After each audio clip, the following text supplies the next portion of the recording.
Surat Sachin Kanakpur housing board Shri રામનગરના જાહેર road ઉપર બે મિત્રો પર જીવલેણ હુમલામાં પોલીસે 4 આરોપીઓની ધરપકડ કરી બનાવના સ્થળે લઈ જઈ રિકન્સ્ટ્રક્શન કરી ગુનેગારોની શાન ઠેકાણે લાવી દીધી હતી। સચિન ખાતે માધવદીપ એપાર્ટમેન્ટમાં રહેતા 20 વર્ષીય યુપીવાસી સત્યમેન્દ્ર બહાદુર સિંઘ તેના મિત્ર દીપક સાથે બાઇક ઉપર શાકભાજીની લારી ચલાવતા હમવતની સનીને પૈસા આપવા ગયો હતો। દરમિયાન કનકપુર હાઉસિંગ બોર્ડ શ્રી રામનગર પાસે સની અને દીપક સાથે ઝઘડો થતા સત્યમ સિંઘ દ્વારા જૂના ઝઘડાની અદાવત રાખી દરમિયાનગીરી કરવામાં આવી હતી, જેથી ઝઘડો વકરતા બંને પક્ષ દ્વારા સામસામે મારામારી અને ચપ્પુ વડે હુમલો કરવામાં આવ્યો હતો, જેના પગલે સત્યમ સિંઘને માથા, પીઠ અને ગુદાના ભાગે જ્યારે સનીને ડાબા હાથની કોણીના ભાગે ઈજા પહોંચી હતી।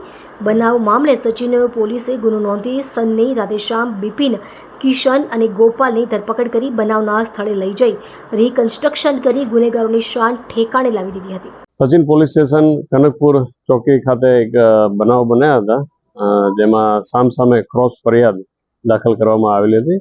જેમાં બે ગ્રુપ હતા યંગસ્ટરના અને સામસામે છુરાબાજીના બનાવ બનેલા હતા। જે કામે આજરોજ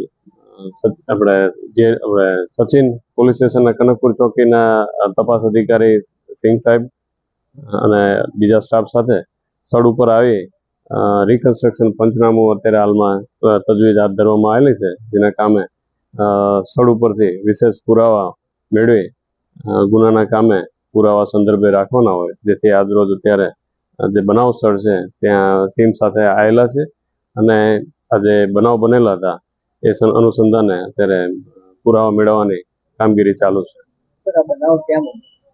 આજે બે જે ગ્રુપ છે છોકરાઓના અને યંગસ્ટર છે અને જે કહેવાય કે ભાઈ એકબીજાને પરિચિત હતા, પણ બે વચ્ચે બોલચાલના બનાવ અગાઉ બનેલા હતા। જે દિવસે બનાવ બન્યા એમાં તો સામસામે આવી જતા ઉગ્રતામાં આ રીતનો અહીંયા બનાવ બનેલો છે।